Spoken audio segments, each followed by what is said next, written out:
All right. Minnesota Workers' Compensation Court of Appeal resumed session. The Honorable Deborah K. Sundquist presiding.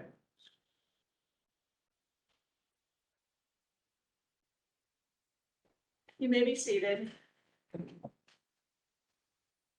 Good afternoon. We're here today on our second hearing today. It's the Sullivan versus Sullivan painting case. This is a petition to vacate. The petitioning attorney is Stephanie Balmer, and the employer is represented by. May it please the court, my name is Lucas Craig, Lucascragg. Thank you, Mr. Craig.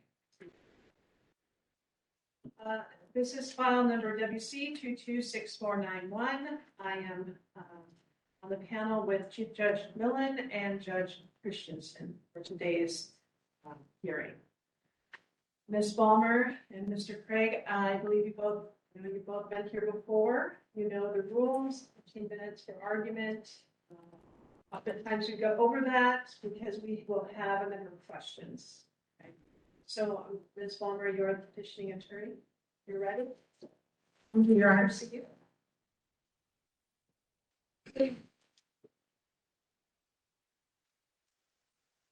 May it please the court, my name is Stephanie Balmer. I represent Todd Sullivan, who is to my right here in the courtroom today. As the court is aware, we have filed a petition to vacate a stipulation for settlement regarding Mr. Sullivan's ankle fracture from several years ago. As is my habit, I will not regurgitate Mr. Sullivan's medical history, but I would like to address the two cases that Mr. Sullivan's previous attorney had referenced in his petition, and which I believe remain applicable today, the Brown versus Torgerson and Ledens versus Diversified cases. As the court is aware, in Ledens versus Diversified, the court found that the employee had not met her burden of proof, and the facts were very different in that case to those here today. And the court, I'm sure, is aware of those facts. Our position is that the Ledens case illustrates, again, how important these facts are on a case-to-case basis, whereas in the Ledens case, the employee did not have a causation report with respect to the consequential injury. In the instant matter, we do. We have a report, actually two reports from Dr. Mark Gregerson, and then we also have opinions from Dr. Kanek at Exhibit D. The Gregerson reports are at Exhibit H2 for the court's convenience. And so in that respect, the right knee was not considered enough, and so was not a factor in the court's decision. In the instant matter, as the court is aware, Mr. Sullivan sustained a severe ankle fracture and went on to settle out most of his claims in July of 1998, at which point he was 41 years old. He was found to be at maximum medical improvement. He'd sustained a permanent ankle injury, but all the parties to the matter at that point believed that Mr. Sullivan was going to continue being released to work, though with restrictions, and that he would be able to find substantial gainful employment and continue to do so. That was not the case, fortunately. Mr. Sullivan, you can see from the records, made over $23,000 in 2005. I would like to address this because of counsel's responsive brief addressing what was suggested to be a dearth of evidence on this point. You can see from our Exhibit G, the Social Security Administration's itemization of earnings, showing not only Mr. Sullivan's earnings from prior to the 1992 injury, but afterwards. And I would like to point out that from 1998 through 2005, which was the period of time after the 98 stipulation for settlement and the point at which he became disabled, he made several $1,000s at least per year. In 2002, he made over $9,000, and then in 2005 again, he made over $23,000. So Mr. Sullivan was working. He was working part-time temporary jobs, but that had been his habit before the injury as well. And so this was him returning to earning capacity though somewhat reduced, as the parties clearly anticipated from the terms of the stipulation. The stipulation itself does not even reflect that Mr. Sullivan was claiming to be permanently totally disabled. It does not say that he was claiming additional permanency. Most stipulations these days reflect all of the claims from the employee, even if they're not supported by the evidence. But that's not the case in the instant matter. Here, the stipulation, probably one of the shortest stipulations for settlement I've ever seen, simply recited that Mr. Sullivan's position was that he was at a reduced earning capacity, that he was technically claiming rehabilitation services in terms of job placement, possibly some self-employment training, and that he was claiming those reductions in earnings, but that was it. Counsel, in response to this petition, it's been argued that it was a full claim when completed and the parties anticipated that. How important do you think are the contentions of the parties here in that stipulation? My notes reflect that there was a question on economic recovery count versus impairment count to partial. And my understanding, maybe you can help me, in that document, the 72,000 Yes. is a reflection of those benefits and not the mortgage deal when he started. Can you comment to that? Yes, Your Honor. What we have before us is the record as it exists today. And I did not represent Mr. Sullivan, and nor did Mr. Falsani, his previous attorney. And so we do not have the attorney who represented him, his thoughts or impressions. We don't have his notes. We don't have his conversations with Mr. Sullivan. What we have are the medical records, the rehabilitation records, and the actual terms of the stipulation.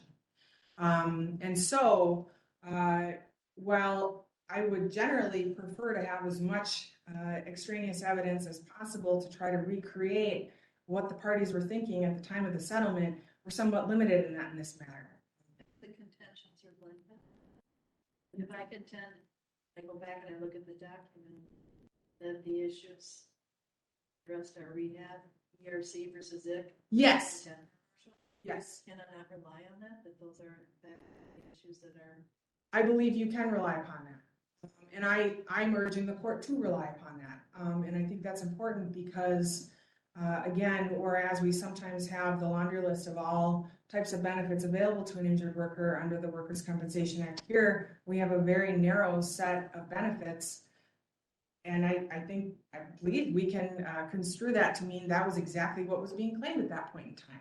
Do you know how I got to the 70? I don't. Additionally, in Mr. Sullivan's case, at the time of the 1998 settlement, he had the one surgery in June of 1992 that did not, we find out, union or unite, I suppose is the proper verb, but it was otherwise stable, and it had allowed him to be released to work with restrictions. After settlement, we have a number of significant developments, both medically and vocationally. We have the 2007 infection of his surgical site, for which he underwent surgery. We have 2 more surgeries in 2019 on his left lower extremity. We have a surgery on his right foot in December 2016. We have additional problems on his left foot, calluses, and so on. He developed left big toe dysfunction, problems with his hip and lower back, for which he required treatment, as well as a reduction in leg length, which led to gait problems.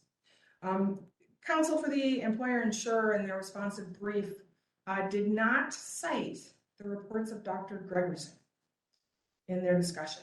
And I believe that's notable because our job as the petitioner is to sustain our burden of proof.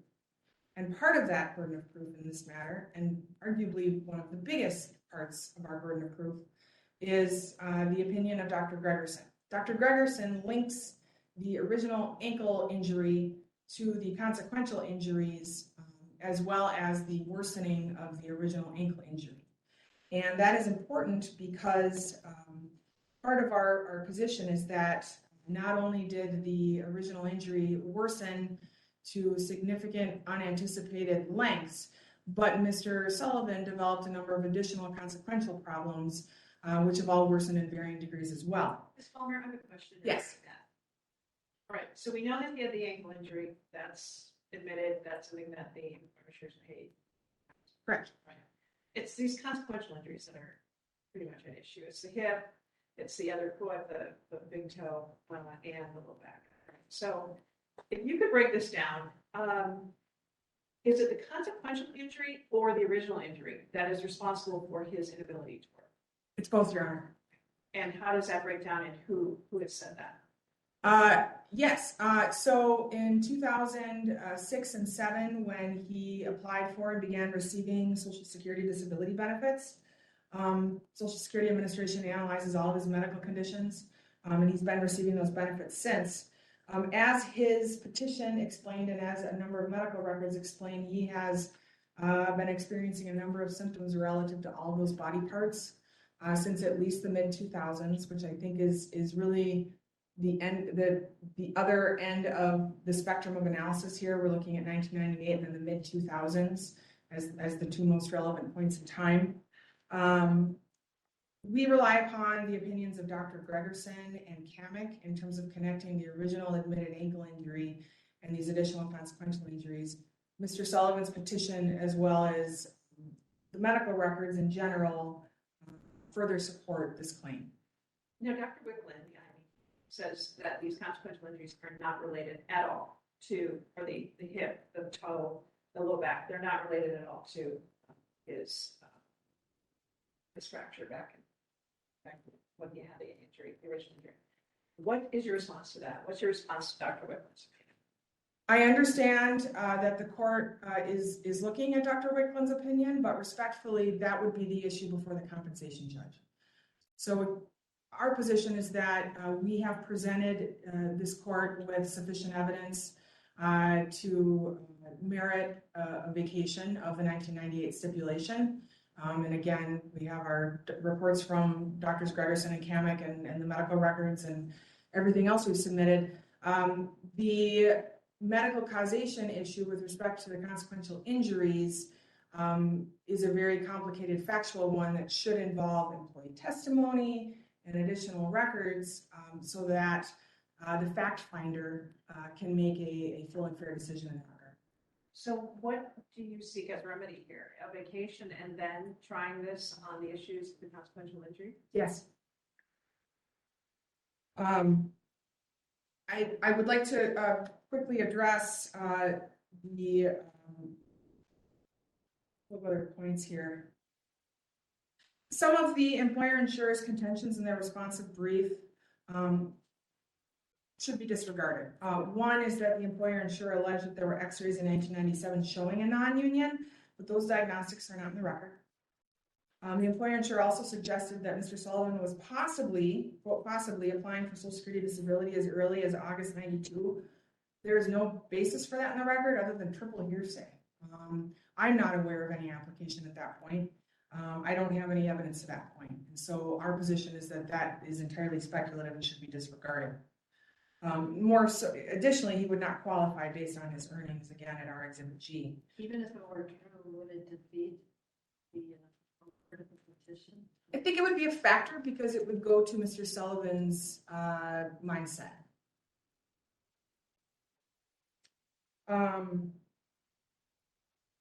One additional point with respect to Dr. Wicklund, who appears to be the primary basis for the employer insurer's response to our petition. Again, there's no reference to Dr. Gregerson's report in the responsive brief. It does not appear that Dr. Gregerson's report was given to Dr. Wicklund either. And I think that's important. It's not listed as one of the documents that he reviewed. And while certainly we did hire Dr. Gregerson to do a comprehensive review of all of these body parts in the medical records, it is an important part of the case and goes towards foundation in that regard. And I think, unless the court has questions, those are all. I have a quick question. Yes, Your Honor. At least in looking at the stipulation for settlement in 1998, I didn't see any opinions from any physician or vocational expert indicating that Mr. Sullivan is permanently disabled. Is that correct or this? That is my understanding, Your Honor. We've tried to recreate the wheel as best we could. We did submit some of the rehab records that were put together close in time to the stipulation, reflecting his job search, and employer and insurer have alleged that he was performing an insufficient job search. We don't have any job logs. The only medical opinions of which I'm aware were Dr. Hauk's healthcare provider report, in which he assigned a 12% permanency rating, which is somewhat disputed at this point. But so, long answer short, Your Honor, I'm not aware of anything outside of what we've submitted. The other thing is we're supposed to look at medical payments, and I know medical is left open. You know approximately what the medical was in 1998. Stipulation for settlement and were issued, so the one is 25. I should know, Your Honor, and I don't, and for which I apologize. I do think it's relevant, and I understand the employer insurer. I have pointed out that there have been some decisions in which medical being left open should be construed in favor of the employer insurer. I still think it's a factor here. We've had multiple surgeries, and even Dr. Wickland thinks there's a fusion down the road. And so I think the dollar amount and the extent of medical should be a factor in terms of weighing the factors here. Thank you. Greg, when you're ready.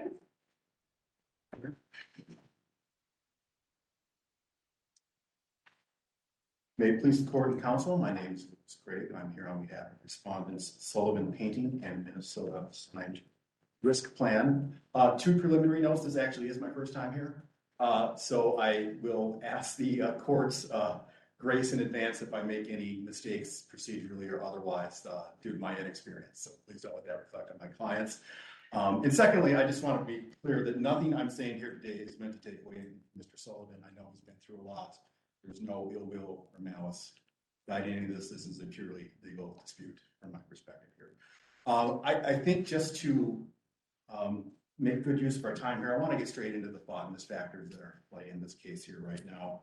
And I think we did pinpoint that we sort of have a two-pronged issue onto the first factor, which is an unanticipated change in diagnosis. One is the worsening of the ankle condition, and the second being these other body parts which are alleged to be consequential injuries. So I want to address the hardware breakdown that was detected in 2007 first, and then we can talk about these other body parts here. So one of the problems we have here, and I think counsel indicated this as well, we have some very threadbare records from the initial 1992 injury. Dr. Oslin's report basically just says, I did a surgery. There's no discussion about what kind of informed consent conversations were going on, what were the risks and boards proceeding with the open reduction internal fixation at the time here. I will say, as someone who has been litigating personal injury and workers' compensation cases for a while, it strikes me as almost astronomically improbable there was not some discussion about the risk of a hardware breakdown and further complications, especially when we're talking about a fixated hardware that is in a weight-bearing joint. Also, the evidence is in there. The absence of evidence is evidence of what? Yeah, I mean, I'm not sure what you're saying. You're asking us to consider something of which there is no documentation for, because the standard practice, how many years later, decades later, is that there would have been a review of the problems and risks associated, including death. correct. And Your Honor, you're absolutely right. I was hoping to provide some additional context, and also to the extent that this is the employee's burden of proof here, we just don't have very good evidence coming from here. It's important to note that we have a record, and it's actually referred to in the QRC report from June 24th. He discusses the employee meeting with Dr. Borgen at that time, and this is on June 24th, 1998. This is just 4 weeks before he signs the stipulation. He's reminded that there's a non-union of that tibia, and the note at least indicates the employee apparently stated he did not want any more treatment for the left tibia non-union. His providers subsequently regard this as a predictable progression of the original injury. We have a note on April 6, 2007 from Dr. Hauk. He states there clearly has been a hardware failure sometime during the past 10 years. Dr. Hauk's post-surgical discharge summary describes the employee as having a chronic problem with his left tibia, which was having non-union that he had tolerated for years. At post-surgical follow-up in 2007, Dr. Hauk noted. According to the report that was done after the stipulation. Correct, this is from 2007. And in his post-surgical follow-up after that initial 2007 surgery, he noted the employee had tolerated the deformity for 15 years. So this kind of gradual decline, I would argue, does not constitute a substantial change in the employee's medical condition. And I would just look to the case of Martinson versus Virginia Regional Medical Center. And also that when a surgery is performed, this does not constitute a change in a diagnosis. It is a change in treatment, and that comes from Miedma, M-I-E-D-M-A versus Brown Group. That's a 1986 decision. Getting to the consequential injuries to the other body parts, we do have a medical report from Dr. Gregerson, which I think, to my reading, fairly summarily states he's just assuming that there's an altered gait that has caused these consequential injuries. There's really not much explanation of the body mechanics at play. Especially, I'm not sure how a left ankle would turn into a right great toe issues, but that is what he states here. He also mentions the employee having a problem with bilateral locking long fingers, carpal tunnel, ulnar nerve symptoms, and it's unclear if these are supposed to be consequential as well. I don't think that's what they're saying here, but I would say when you look at the big picture, it certainly shows we have an employee who's having a lot of degenerative orthopedic conditions above and beyond anything that's related to this 1992 work injury. So those are really good. Isn't that what you take? Well, that will be what yes, that would happen if this does get vacated. I think there's several hurdles the employee needs to get over before we have to, blow up a quarter-century old agreement now. You're telling us today, because I'm not sure it's really stated in the time that answer was filed, probably where you gathered a lot of the information. That even Dr. Gregerson's report doesn't meet the standard required to vacate the stip. Is that what you're telling us? In and of itself, I don't think so. And I would urge her to take a look at Dr. Whitman's report, which finds that these degenerative changes are age-related. But you're saying even the report to the opposite or contrary doesn't meet the level required to vacate the stip. I think in and of itself, it's one piece of evidence they had. I don't think it's sufficient when we look at the big picture of all the evidence here. Thank you. And to the extent that these altered body mechanics are even related to these allegedly consequential injuries, there is talk about a leg length discrepancy. It's important to note Dr. Hauk states that leg length discrepancy had been there at least since the original trauma. This was a known factor going back to the 1990s. This was not something unknown. And in contrast, Dr. Wickland notes there's no evidence the employee was walking in a way that would cause arthritis in one toe, and reaches the more plausible conclusion that these kind of additional complaints are age-related rather than being the result of trauma. So that is one of the focus factors here. The second big one I think that's in play here is the change in ability to work. At the time of the stipulation, the employee had been mostly unemployed for the prior several years. There's several short-lived attempts at selling used cars at one point, but then they just find he can't work on concrete for long. Some temporary light manufacturing, sounds like nothing really held together. He had been informed by Dr. Borgen in 1998 that he was not going to return to house painting, and that was before he signed the stipulation. His QRC had developed a plan for him to essentially run the administrative and light duty side of running a house painting business, and he would hire employees to do the actual house painting work. It doesn't look like anything ever materialized from that plan. And to the extent that he is now subject to greater restrictions than he had been at the time of stipulation, our position would be that is due to conditions which are not related to this original 1992 injuries. As I've talked about, we've seen a lot of references to a number of upper body complaints We don't know the extent to which that's contributing to his current disability. There's all, If there's problems and disability moving forward to other body parts, and in fact, original injury is a contributing factor to the acceleration of the degenerative changes and other issues going on, does the insurer then have the liability for the consequential? If in fact the original injury is a vaccine?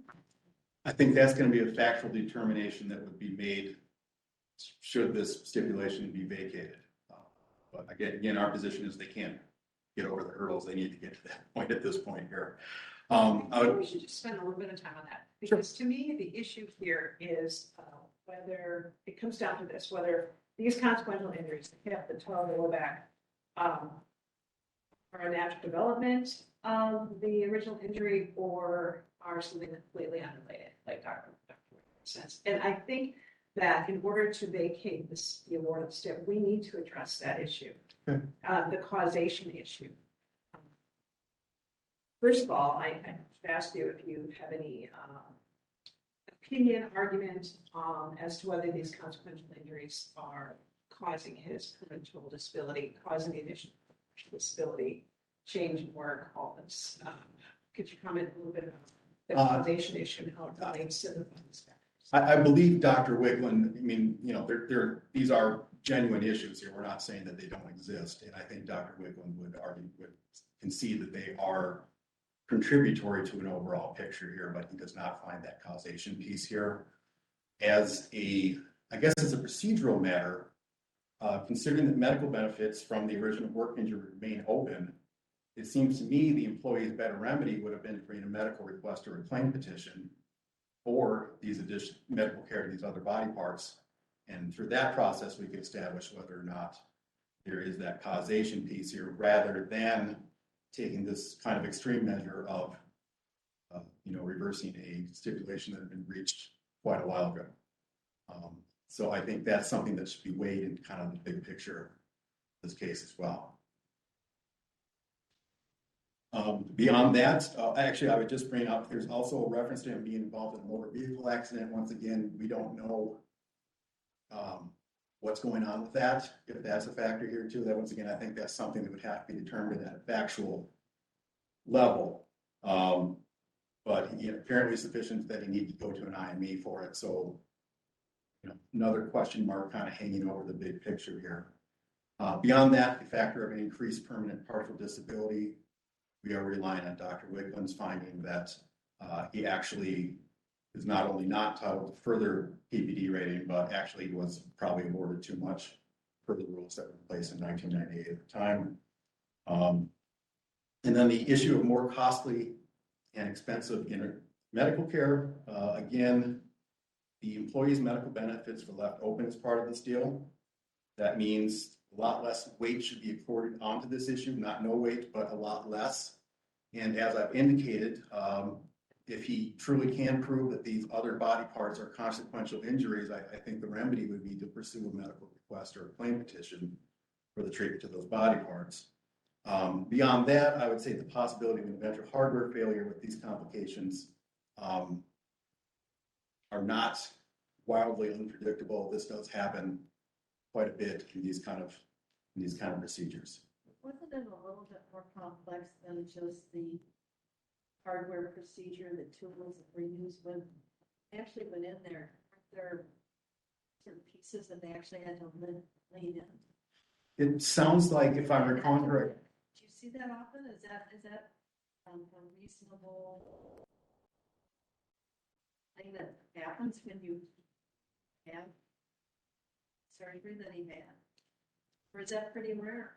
Well, I'm not an orthopedic surgeon. I can't give you numbers. I will just tell you from my anecdotal experiences working on these kinds of cases, we do see hardware failures, probably not the majority of the time, but it's certainly not an unheard of risk.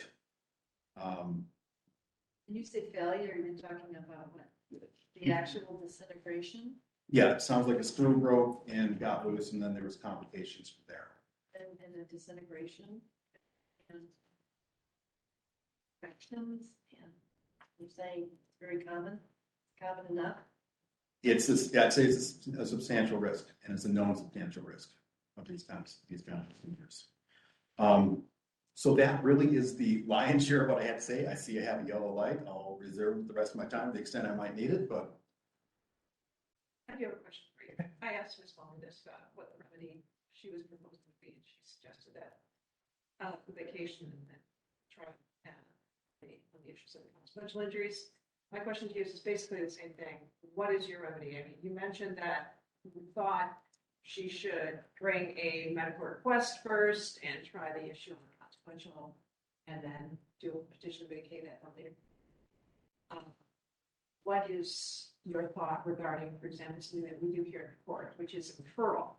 We refer a case back down to the Office of Administrative Hearings for hearing on specific issues that we need fact finding. Is that, are you aware of that procedure and the process? I am, and I personally, I think that may be a reasonable outcome here. I certainly cannot speak on behalf of my clients as to that, so I can't sit here and give you my full-throated advocacy for that. But it seems to me that vacating a stipulation, given that we generally don't like, undoing contracts and agreements and things like that is part of our overall legal system here. I think the vacation should be a more disfavored remedy than some other approach here. I think is good. I think just about Judge Sunfish, she raises a good point. Is it warranted for us to refer this back down for a determination of whether Dr. Gregerson's report is sufficient to meet the standard or under the fitness factors? My personal opinion is I think that I believe that could be warranted. I have not thoroughly researched that, and I certainly haven't discussed that with our clients at this point. But just sitting here wearing my individual hat, I don't see anything wrong with that on top of that. So. Any questions? No questions. All right. Thank you. I believe that everyone has used up their time in our argument today. Thank you, counsel, for your very good arguments on this petition to vacate. We really appreciate your time and expertise. This concludes the oral argument. We will have issued a decision in 90 days. And we are adjourned.